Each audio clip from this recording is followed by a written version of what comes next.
Theater. Theater. Rogers, Cable 10. Rogers Community 10. Community 10. December, what's the date? 18th. 18th. 19th. 19th. 20th. 20th. 21st. Well, I think it's, yeah, around then. 22nd. So I was going to say that, but just... Visually, it's not all that nice No. out there. It's just a field. A little bit of weed out there.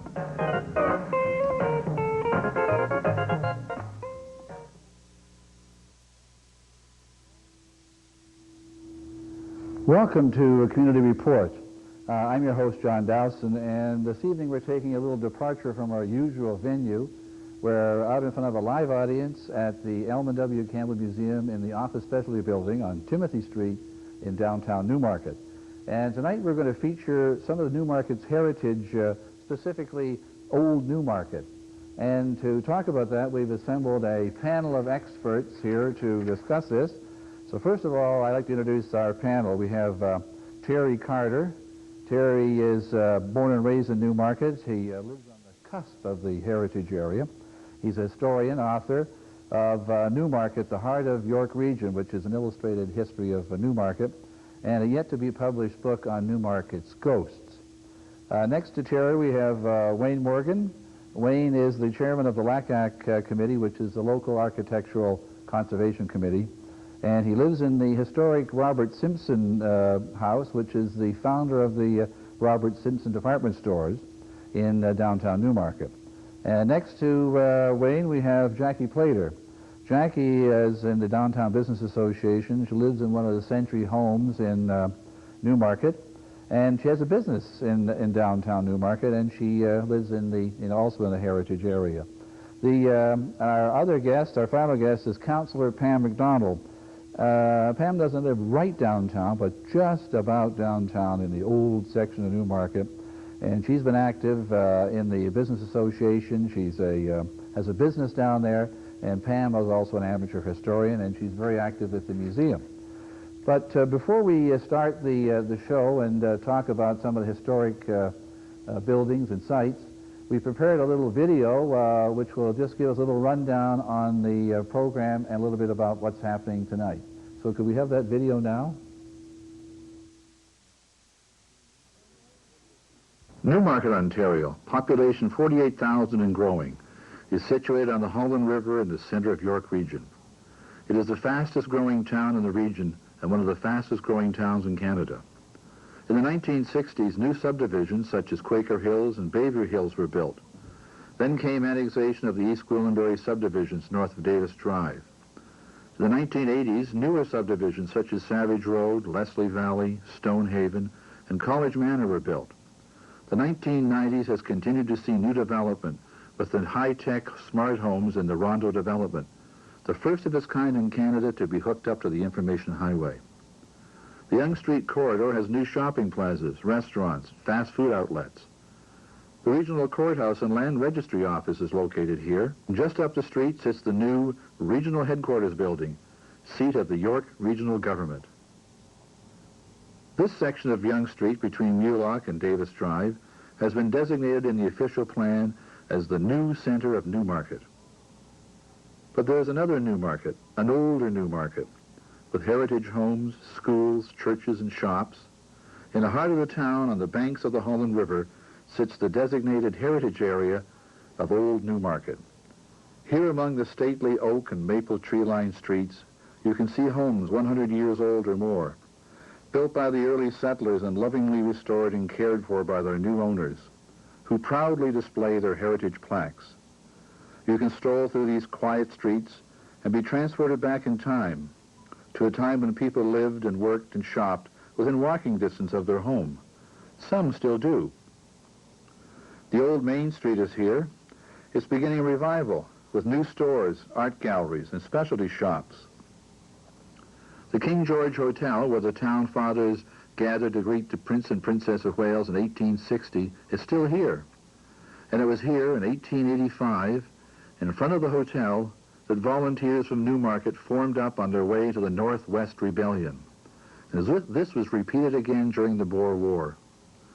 The farmers' market has returned to the old town, and as you stroll down the old Main Street, walk over to Ferry Lake. which began its life in 1801 as a mill pond for Joseph Hill's grist mill, and later supplied hydroelectric power to the town.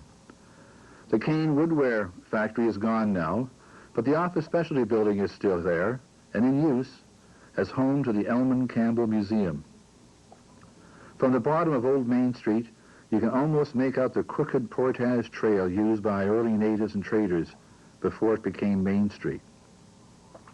The old town hall, which was opened in July the 1st, 1883, is still standing, in spite of the fact that in the 1980s, one of the town councilors suggested the building be blown up to make way for a parking lot. It also served as the courthouse right up until the present building was built. The old jail cells are still there in the basement. The upstairs concert stage is one of the oldest and last examples of a raked stage still in use in Ontario. It is currently home to the Newmarket Stage Company and the Children's Theatre. Where is Old Newmarket, and how do you get there? Simply turn south from Davis Drive on Main Street, or turn north on Main Street from Eagle Street, and you're there. Or you can take one of the town buses and leave your car at home. Visit Old Newmarket. Bring your family. Shop on the specialty stores on Main Street. Stroll through the quiet streets. View the heritage homes. And go back to another time. A quieter time. A slower-paced time. When people had the time to think and reflect on their lives and the life of the town. It's your heritage. Revisit it. Well, there we are, and we're in Old Newmarket, downtown. First, I'd like to ask Pam. Pam, since you're in council, there's been a lot of talk about, and we see it in the papers currently, about the Yonge Street corridor and the things they're going to be doing to work on that. But as far as the old town part, where is it located? You know, just for our viewers, so we can get an idea of the sort of parameters of the old town area. John, you mentioned in that clip that it was a designated heritage area, and in fact it's not. It's been identified as by council as a special development area. It takes in the area from Eagle Street or Water Street right over to Davis Drive, north and south, and then it also goes as far up as Prospect Street and then over to Church Street. Oh, okay. I was going to ask Wayne. Wayne, we showed in the clip there that picture of the King George Hotel, and we were talking earlier when I was discussing this with you. How old is this hotel? Well, the King George Hotel, John, was built in 1845, and it's hard to imagine, but the way you got to Newmarket then was by stagecoach, so the railway didn't even operate then. It's one of the few buildings on Main Street that has survived from that period of time because fires often wiped out a lot of the older buildings in the 19th century. They're being made of wood and so on, yeah. The old town offices, the old town hall is still, that was built in 1883. 1883. You were talking about that another time, Terry. Remember we were mentioning about this thing about it's going to be torn down at one time, and there was you to save the town, or the old building? Well, at one time there was a fairly strong sentiment on council to turn that into a parking lot, yes. The building was derelict, it was empty, it was boarded up, but it still had a very strong sentimental, or people still have a very strong sentimental attachment to it, and the protest, I think, in the community was strong to save it. Eventually, town council got provincial grant money and had it totally restored. They replaced the bell tower, which had been torn off years ago after it rotted, and it's developed a new life all its own and is serving the community as valiantly as it always did. I know you can hardly get into the place. If you want to book a wedding or a venue, it's booked up all the time. It's really busy, you know. Jackie, you live downtown and you also work downtown. What I was going to ask you, how long have you been living downtown, and why did you decide to pick one of the heritage homes? Well, when I first came to town in 1967, I worked at Perrin's Flower Shop, which is now Cassidy's, and I met my husband, Glenn.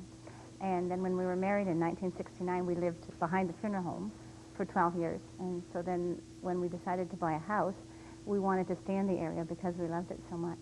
So we just bought over on Arden Avenue. It's 4 minutes away. I can walk to work in 4 minutes. You As long as can't? well, I'm supposed to, but I get in trouble because I walk and I talk to everybody, so it takes me half an hour. So what's it like living and working in the old town? Oh, it's wonderful. I wouldn't want to live and work anywhere else but downtown Newmarket. You know everybody, and my children, they know everybody. And when they went to school, they went to the King George School, which is the oldest school in town. And they went to Stuart Scott, which is the second oldest, and then they went to Newmarket High, which is the oldest high school. I've been in your house. It's like a museum. There's all kinds of old pieces and the upstairs pull chain toilet. You've restored all these things. This is unbelievable. Okay. And you live in the Simpson house. We had a tour of that. You showed me through that at one time. How old is that that home?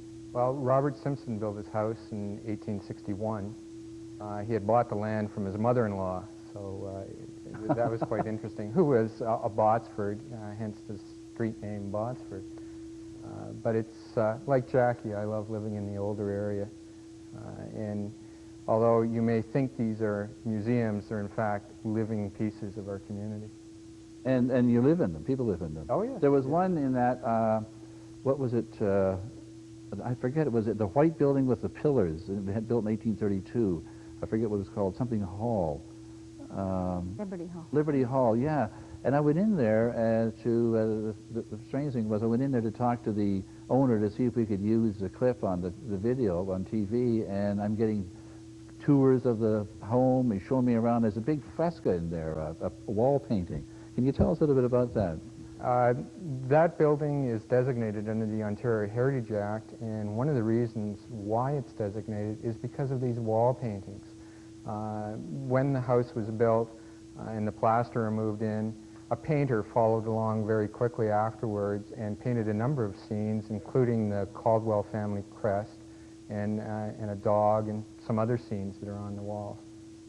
And there was something at the back of that hooked up with to do with the rebellion. Was it a jail or something? The Presbyterian Church, or Kirk, was on Timothy Street right behind the house, and for a brief period of time that church was used as a jail for the rebels. Of course, Newmarket, as always, was the center of the rebellion. We might mention to the viewers that tonight, actually we're taping this on Tuesday, December the 5th, was the beginning of the 1837 rebellion right here in Newmarket, where they marched down to Toronto and attacked the town hall, or what were they going to do? Terry, could you tell us about that? The big plan, the big picture, was to capture the seat of government in Toronto. In Toronto, which was the seat of the colonial government. Take a lot of armaments, rifles, which were stored in what was then the City Hall, which is now down on Front Street, and turf out the governor and his family compact. But unfortunately for the rebels, they didn't get any farther than the tavern at Eglinton Avenue. Wasn't that they had a weakness, I don't think, for John Barleycorn. It was just that was to be their rallying point before they marched further south, and things never came together sufficiently for them to march further south. There's a lot of people like to attack Toronto now as well. You know? Yeah. Can I put a plug in, since we're talking about the rebellion? Next year is the anniversary, the 200th anniversary of Yonge Street, and we are going to do a reenactment of the 1837 rebellion. Oh, we are? Yeah, we are. Yeah. From Newmarket? Yeah. And marching down to... I don't know how far we're going to march. It's still in the planning stage, but I just wondered if anybody out there wanted to get involved or volunteer to be part of the rebellion. They could either contact myself or Ralph Mingle.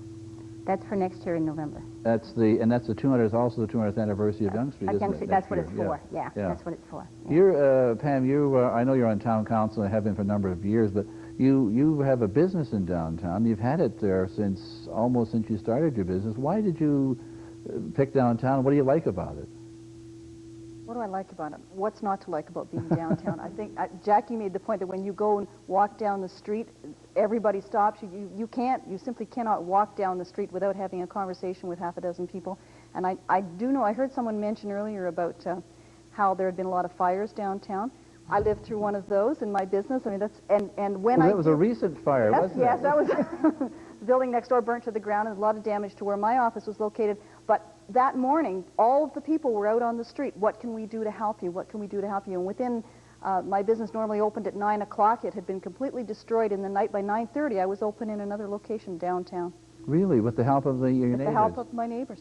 As a matter of fact, we have a clip. We were downtown and we interviewed a few people, and we have a clip coming up. This is one of the newer stores, Artistic Revival, and Claire Bolton Boyer and her husband have opened up a new store. So maybe we could just show that clip, and she can tell us a little bit about what she likes about downtown Newmarket. Can we have that now?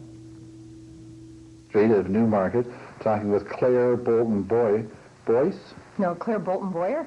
Claire Bolton Boyer, Artistic Revival, the owner. Claire, how long have you been in the Newmarket, and when did your store open? Well, my husband and I have lived in Newmarket for 3 years. We have 2 children, one we had at York County Hospital. And we opened Artistic Revival September 30th. Quite recently. It's been open now. 1995, this 1995, year. Right. Yes. And why did you choose Newmarket and the Main Street? Well, we moved to Newmarket, first of all, because it's a great family community, I find.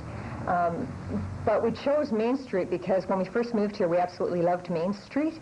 And when we first moved here, before we thought of opening this store, we thought, all the Main Street needs is a few more interesting stores. But it's a unique Main Street in that it's not that built up yet. So then when we decided to open this business, it was our type of business will evolve from a Main Street like this because our business is unique and this Main Street's very unique. So what did you like about this building that you're in? Oh, the building? Yeah. Well, my husband and I are history fanatics, and the building is called the Whitfield Building. Mr. Whitfield built the building. The first merchant was William Walter Playter. In 1881, he had a general store. He happened to live 3 houses from where we presently live, and we just thought it had such a charm, you know. And it went with the idea of reviving a lot of antiques back to their original splendor. And you live near here? We do. We just live up the road. We live on Botsford Street. In a heritage home? We do. It was the first double built in Newmarket in 1875. And when you opened the store, you said somebody had come by and delivered a plaque or a... Oh, well, that's the thing about Newmarket. I find it's a great community, and only after about 3 years, you know, you get to know a lot of the people. And one of Jackie Playter, who has a business in town on Main Street, her son is also a history fanatic, and he's researched his family. So Wes Playter came in when we opened and brought me a plaque that has the original advertisement that Walter Playter had in the Era banner and the original thank you note that he gave his customers. So this was over 100 years ago, so I just find it's... When he opened this When store, he opened his store. in this particular building? In this building, yeah. Okay, well, thanks for talking to us. Well, thank you very much. Best of luck. See you on Main Street. Good day. Thanks. Well, that's Claire, and you know where that store is. That's on the corner of Botsford and Main. Jackie, is this really connected, as she says, to the Playter family? Yeah, Glenn, I think it was like great uncle, something like that, like so many greats back. Let me see here. I want to get the dates right. Walter Playter had the business, he owned the business, and William Whitfield owned the store, okay? The building. And they were brother-in-laws, yeah. So, but that was the Playters had the first business in that store. And you have, Pam, your business is located in the same building, right? Yes, we moved to the rear portion of that, and Claire's a wonderful neighbor. What did you like about that building? She was telling me that when they were fixing it up or something, there's a panel where signatures. Could you tell us a little bit about that? I forgot to ask her. Pam? Sure. Actually, the ladies who were in before, there was a store in there called Holland River Clothing, and when they were taking down old wallpaper and renovating, they found near the back where the vault is a panel, still the original plaster, and it was signed by several of the people who'd worked there in the bank. So they just uncovered it, didn't put any wallpaper on it, just left it the way it was. It's just amazing. Well, Claire said she was going to, she's going to get some plexiglass and put over it to try and preserve that. And there's also something else that Terry Carter pointed out to me one time. We did an anniversary show, the 50th anniversary of the Second World War here for the seniors recently. And Terry, you had a story about the building. Maybe you could tell the viewers about that. Well, that building is built of locally made brick, and it's a kind of soft surface brick, and kids used to sometimes carve their initials in the brickwork along Botsford Street, and one of the names carved in there is Pfeiffer, and it was carved by a young man who lived on Timothy Street out near Lorne Avenue, and I must have been in the mid-30s, I suppose, because he joined the Royal Canadian Air Force at the beginning of the Second World War and became a bomber pilot, and he was Bill Pfeiffer, and he was Newmarket's first casualty in action. He was shot down over Germany in, I think, 1942. Well, he was a pilot. He was a pilot, Yeah. sergeant pilot. And his name is still in, I've seen that. You showed it to me. The letters are still etched in that brick at the back there. Yeah. And there's a name above that, initials or something, says Tip. Tippy was the name of another young fellow's dog. Oh. He carved his dog's name in the brick. And I was there, and I noticed it's about, 8, 10 bricks up, so they must have been only about 10 or 12 years old, 10 or 11 years old when they did this. They couldn't have been that must have been, because if you were a little older, you knew better than to carve your name in a brick where your father was going to see it. That's right. So maybe what we could do, like what Pam was saying, is put a little plexiglass over that and say, here it is. This is the first person killed in action in the Second World War from Newmarket. Wayne, I was going to ask you, how old is this building? You know much? Could you tell us a little bit about the Whitfield building? Sure, John. The Whitfield building was built in 1879 to 1880. And one of the interesting things about that building is its Second Empire style, meaning the Second French Empire. So it's the type of building that you would find in Paris around the 1870s, 1860s. It's unique in Newmarket. It has a mansard roof, so that's a flat roof with dormer windows. And it's a very elegant building on Main Street. Is that why it has that sort of, I don't know, windows and things at the top? It looks like, you're right, it does look like a European style building. And if you look closely, the shingles on that roof are slate shingles. Did people live above that store at one time, or? I would have expected that there would have been a residence up there. How many stories? I know there's somebody up above, but is there anybody up in that, or anything? Is it storing or anything? What is it up there? Aren't there lawyers up there? For many years, that loft was the practice hall for the town band, the Newmarket Citizens It was? Band. Yes. What, way up at the top? Yeah, you had to carry your French horn all the way up the stairs. No kidding. John, I was up there, actually. They took me up to the very top, and right now they're just using it for storage, but it's a magnificent view. Is it? Oh, wonderful. And you can see out those windows and everything? It's, yeah, that's really an interesting place. I know there's been a number of stores and things in there, but when I went in and I saw Claire, and her husband is an artist, and he's put together, I don't know, you can mention it maybe, Jackie, about those cards, because I bought a couple of cards. Can you tell us a little? Well, I bought this year just for something different because I do love the downtown so much. I bought George Boyer is quite a good artist, and he's drawn pictures, little cards with the town hall, the Whitfield building, and Christian Baptist Church, which is where I was married. Anyway, so I bought about 30 or 35 of each, and I put a little Christmas rhyme in them, and I'm using them for Christmas cards, just so everybody that I send a Christmas cards can have a little bit of the old town. Well, there's also another building which is not quite downtown, but it's in the area. The old CN, with the train station. I understand the town's going to be buying that. Is that right, Pam? The town actually purchased the train station from CN for $1. Actually, they were quite happy to give it to us. they were quite pleased to relieve themselves of it. And we had a meeting just recently where what we did is we went to the citizens and said, you tell us what you think is a good use of this building. We received 5 proposals and all ranged through several ideas, and what we're doing now is going back and talking to all of these people. Several of them wanted us to renovate the building, and that's a problem. We're hoping that we can look to the community for their support. Maybe people will donate funds, maybe they will donate labor, but maybe there's some way, as a community, we can renovate this building to the way it was. Because I've been in there when it was in use, a couple of years ago, and it still has those old wooden floors, that they have in the railway stations, and they're all worn, and they used to oil them. I think you can still smell the oil and everything. Yeah. It'd be a shame to get rid of those floors. I mean, I know they're uneven, but it adds to the building. Have you seen it, Wayne? Oh yes. Yeah. So, we have another clip that we're going to show as well, and this is another one of the newer people from downtown. This is actually Dodie Breimer and Elizabeth Imboden from Lasting Impressions at the art shop on Main Street. And they're in the the Caldwell building. So could we just have that clip?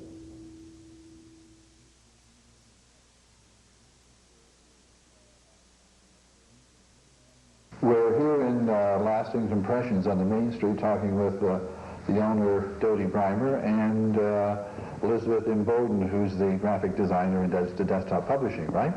Dodie, you're the owner of the store here. Yes, and art director. And the Art director. Art director. So why did you decide to locate in the old on Main Street? Well, it's mostly that I've been a Newmarket resident and a Main Street resident for pretty close to 13 years. I like the buildings, I like the character and the charm and the space that you get in these old places. You can't get the same thing in the mall. How come you selected this particular building? Mostly because of the ambience, really, and I met the other merchants in the Merchants Association, and they network and they help each other, and it's a real downtown community association, and it's very tight, it's very warm. So what is Lasting Impressions? What is it, a gallery? We're a gallery of original artworks only, and we do custom framing and matte design, and Elizabeth continues on with the added artistic elements that we need as far as cataloging and Are there local artists here that you display their works? Primarily, we have about 80% of the artists here are local artists, and then we have about 20% are from the city or from other areas out in Ottawa. And you do the framing, do you, Elizabeth? No, Dodie does the framing.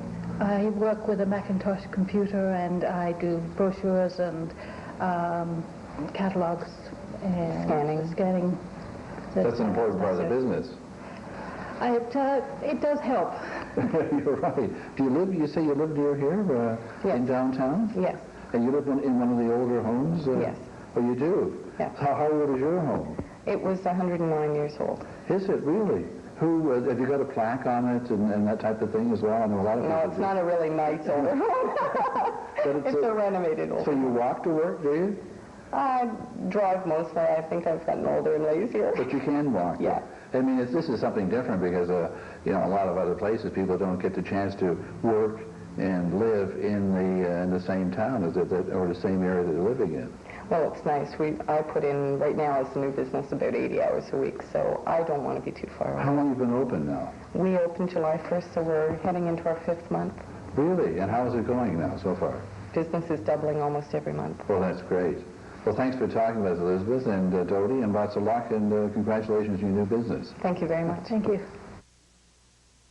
Terry, are there any interesting initials carved in this old building? Do you know? I don't think so. It was for many years Adam's barber shop and pool hall. Oh, it was? I know.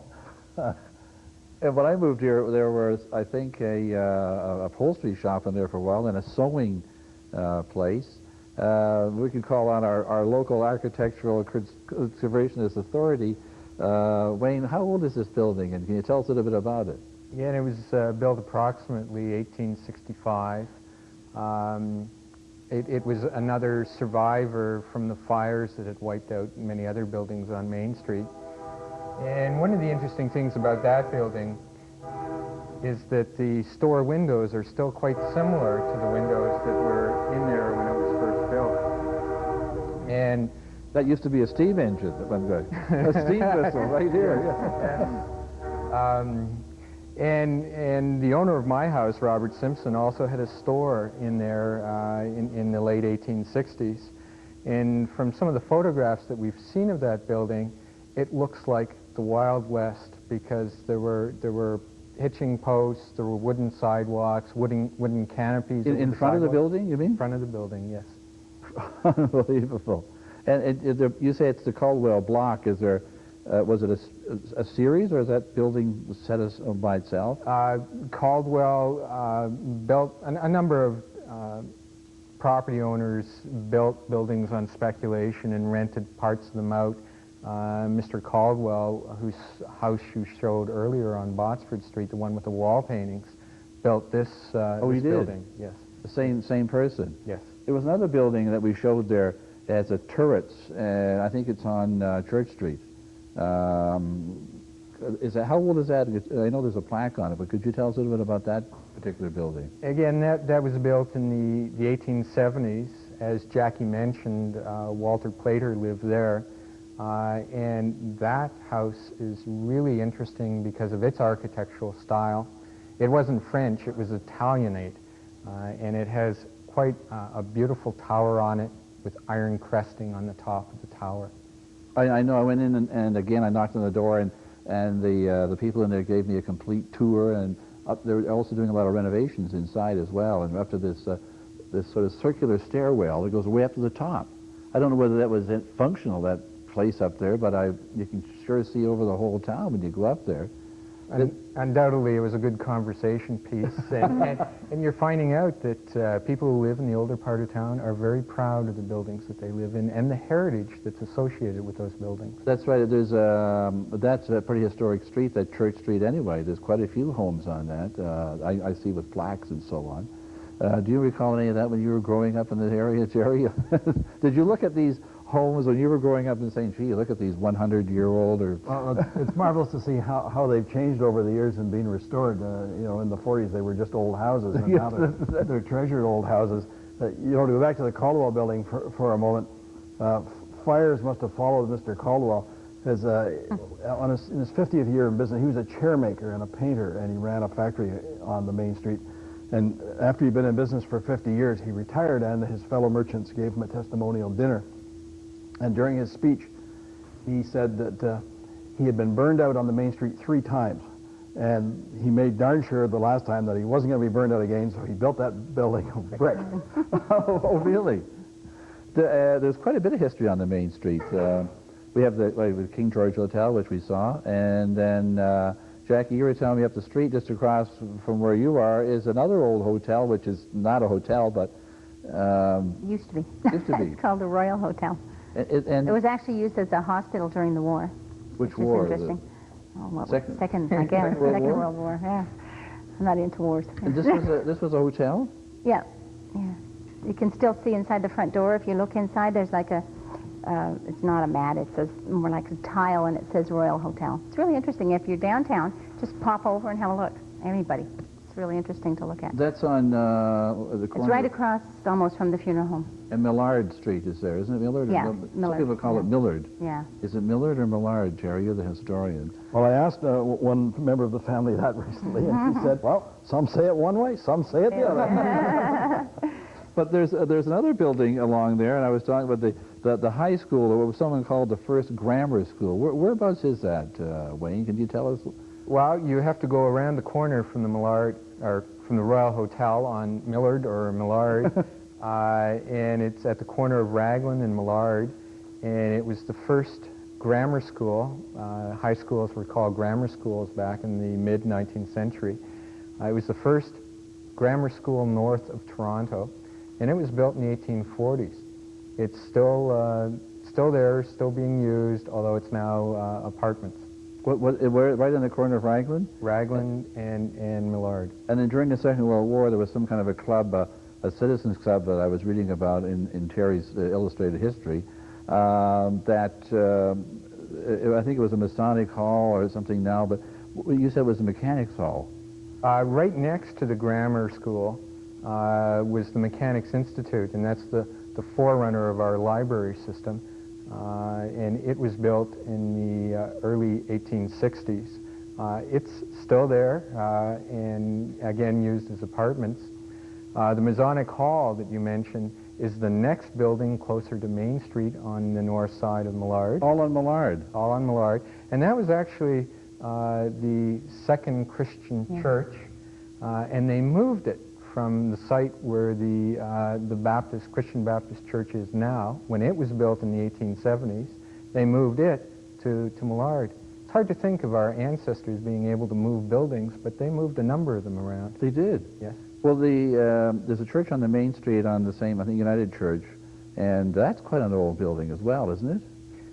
Yes, the United Church, which was the Methodist Church when it was built in 1879. And I've seen pictures of where, you know, they're laying the first cornerstone and this type of thing.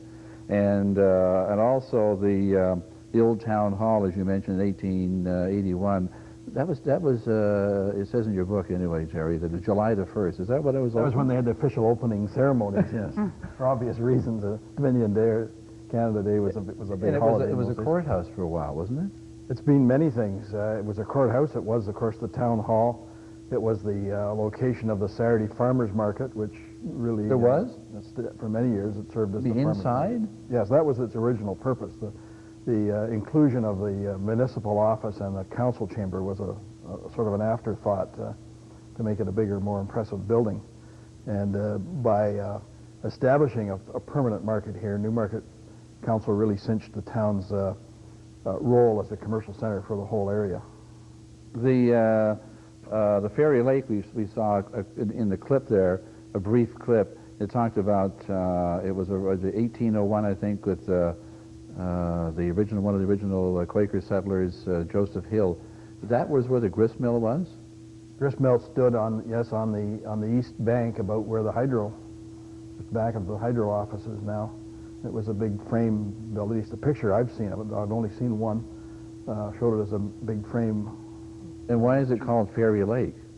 We don't know. I've asked that question millions of times. George Lisby has a theory that was simply a name bestowed by an itinerant postcard photographer who came through town and needed a name for this idyllic little lake he'd taken a picture of, so he christened it Fairy Lake, and the name stuck.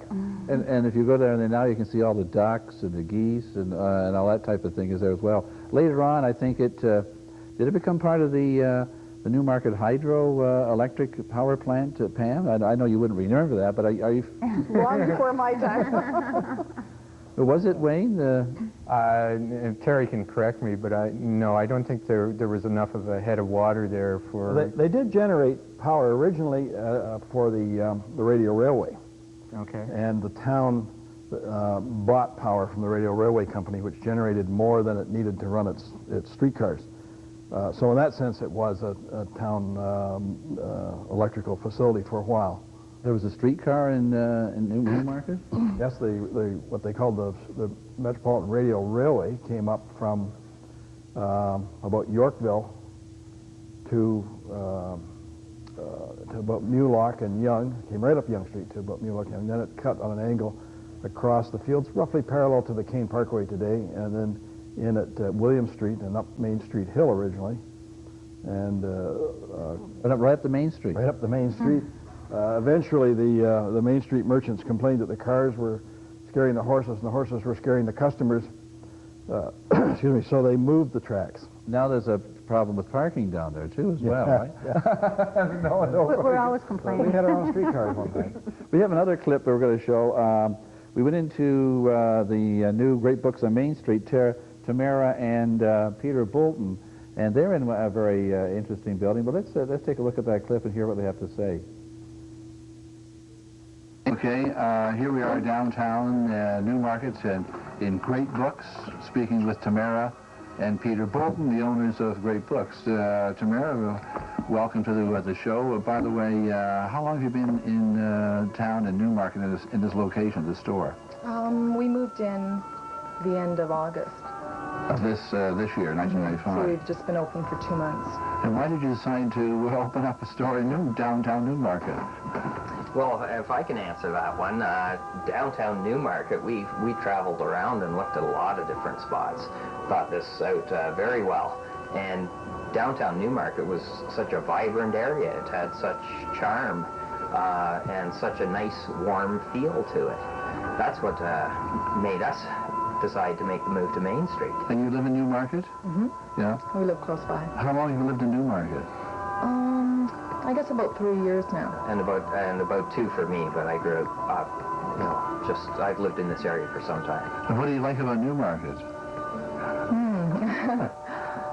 I really like the community atmosphere, the charm of the older buildings, just the friendly atmosphere. Can you tell us a little bit about your store? I know you sell books, but they're a little different. They're not antique, what do you call them? Antiquarian? Antiquarian books. Really, in our store you could find a book in the 1700s all the way up to a current bestseller. Oh, really? So we sell variety. Brand new books, old, scarce, out of print, books dating back hundreds of years. to recent releases in children's books. What if someone wanted to come in and get a book that may have been out of print or no longer printed? Do you have access to that type of facility? Yes, we have an online system that gives us 1.3 million titles online, and we can order digitally and get the title in quite quickly. Within a few days, actually. Really? Those would be new books, Several though. weeks. Those would be new books. And for out-of-print books, we again have quite a network, and we can do do searches searches. as well. Okay. So what do you like about the downtown Newmarket? The community atmosphere? Yeah, the community atmosphere, the warmth. People are very friendly. We've had, people we've never met just walk in off the street and just bowl you over with their friendliness and welcoming you to the community. And it's just been a wonderful experience opening up here. Well, that's great. Well, thanks for talking to us, and lots of luck in your venture. Well, thank you. Thank you. It's good to see the interest on Main Street, and you're just an example of it. Thank you.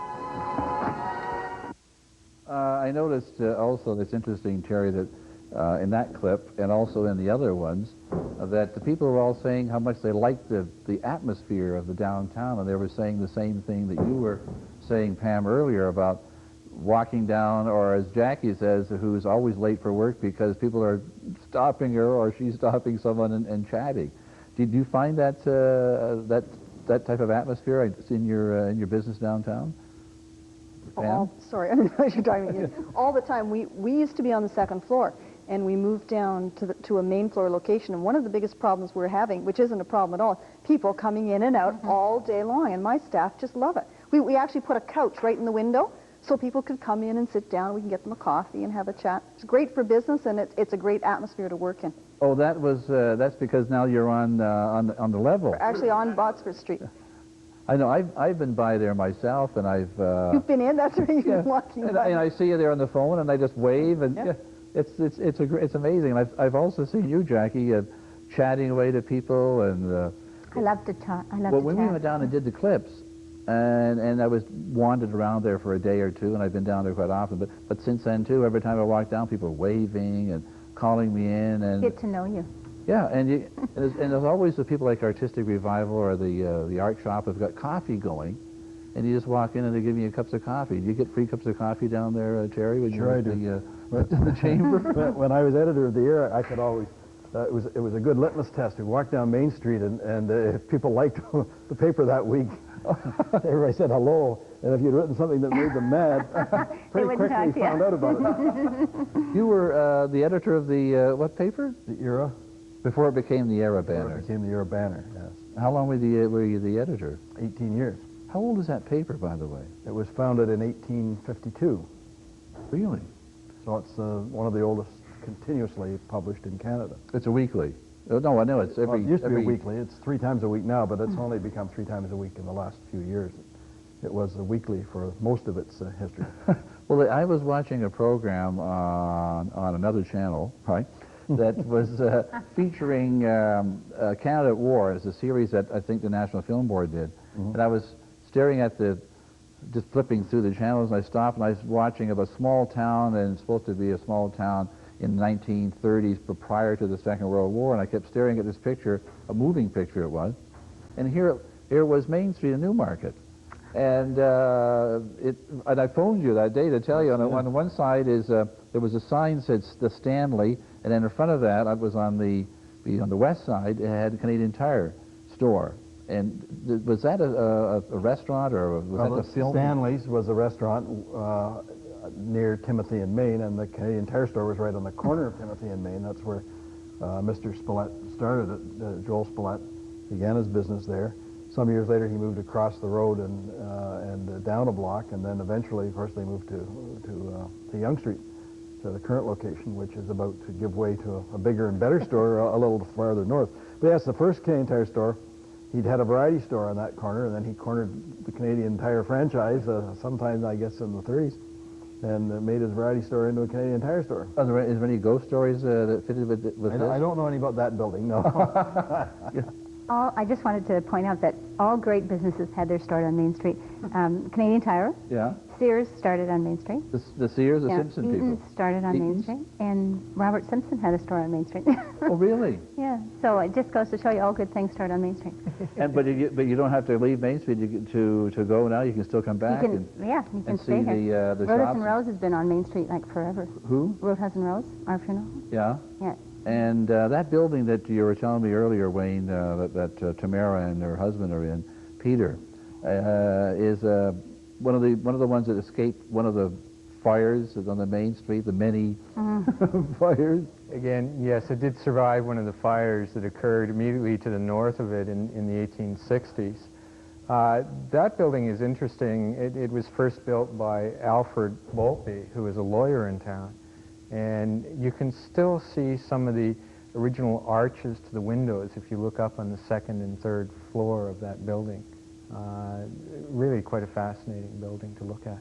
And this building we're in now, the office specialty building, and I understand when I was talking with Terry, or I think maybe it was Jackie, that the whole west or east side of the tracks was all sort of factories along here. There was a woodware place, and then this was only part of a larger store or factory that burnt down. They were all office specialty factories, and they made both wooden and metal office furniture and appliances, filing cabinets, and so on. And yes, the building, there were three buildings, one that ran from Water Street to Timothy Street, directly across the road from us here. This building, which runs from Timothy Street up the valley, and then the office building, which was a later addition, which was at the corner of Prospect and Water Street, and is now the police headquarters. And what happened? Did they tear them down, or? Well, they were tearing the one across the road down when it caught fire. It was a spectacular blaze, and that ended that building. The other two are still standing. Of course, the police headquarters are still in service, and this building serves many community organizations and is a real asset to the community. I know this is where the Elman W. Campbell Museum. Who was Elman W. Campbell? Maybe you could just give us a little background. Could you, Pam? Since you're on... Well, actually, I can't give you a lot of background. I can tell you that when I got married 28 years ago, I went to Elman's store on Main Street at a stationery store, and I went there and purchased my dishes that I still have and use all the time. He was a fascinating fellow. Apparently, he was blind, I understand, and had been an engineer, and then it was an accident, and opened up a store. So we have another clip that we'd like to show you. It's an interview with another one of the new people on the Main Street, Paul Pace, and he's at the new King George Hotel Market. So maybe we could get that clip now.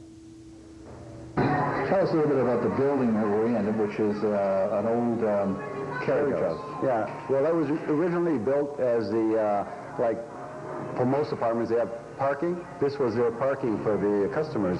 For the hotel? For the hotel. So they had stalls in here to put in the horses, and then in the evenings they had the carriages and wagons put down in the middle here. So they protected their customers' horses. So how old is this building, would you say? I was told it was built about 1847. Really? Yeah.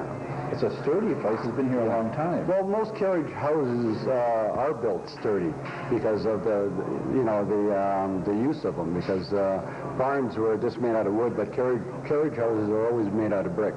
Now I notice you have coffee shop, eggs, deli, but you also have a lot of antiques. There's paintings and old antique things down here. What type of business is this? Is it a coffee shop or is it an antique business? I haven't figured that out yet.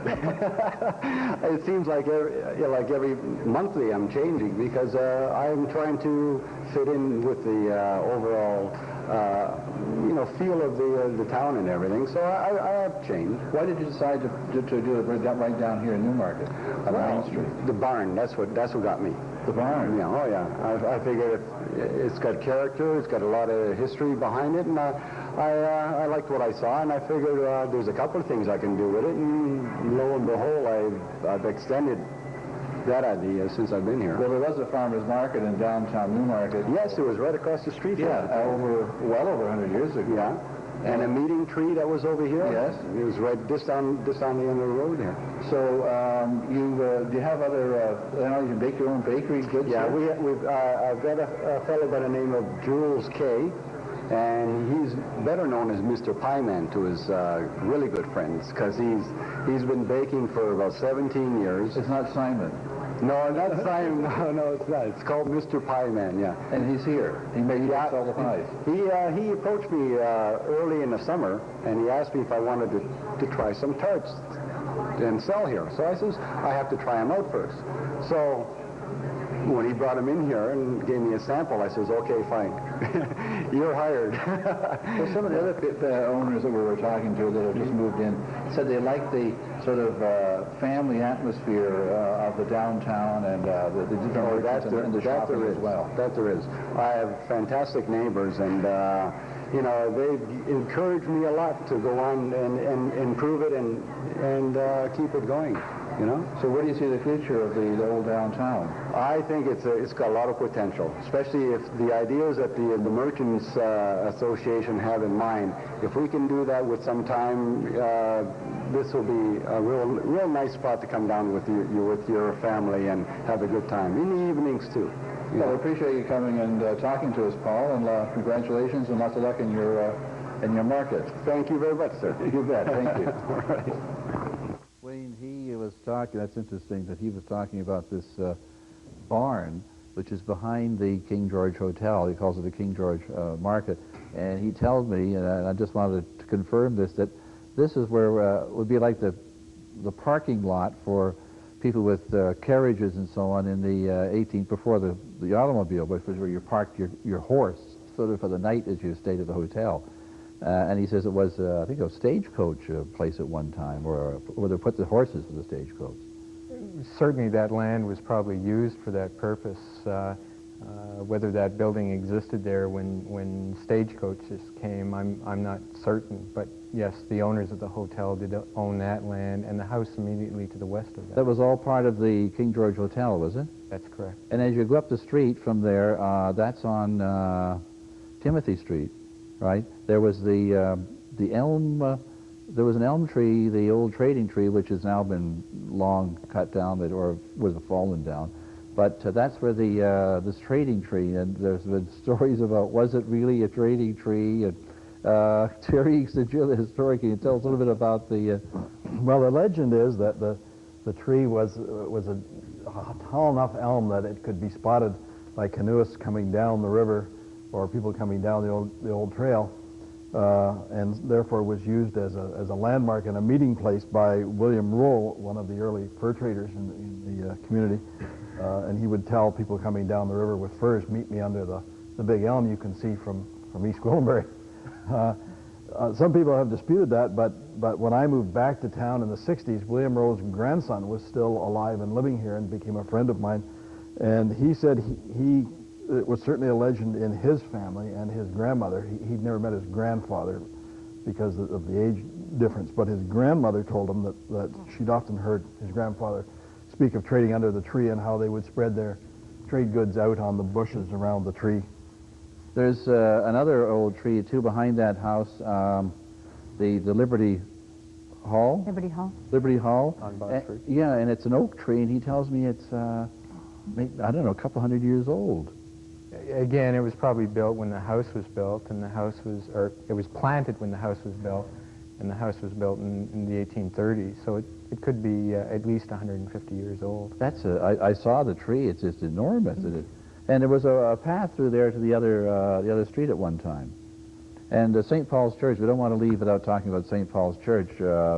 Jackie, could you tell us a little bit about the... Well, I actually brought a picture tonight that we can't show. I just wanted everyone to know that the revitalization of Main Street is just ongoing, because the St. Paul's Church, which was the congregation left, 2 or 3 years ago, is coming back, and they are going to renovate the church and add on to it, and so it will be used as St. Paul's Church once again. How old is the building? It was built in 1883, I believe, and it's the second Anglican church on that site, the first one having been built in the 1830s. But it looks like what you would see in some English countryside, or a small English... Was it built in a sort of a style?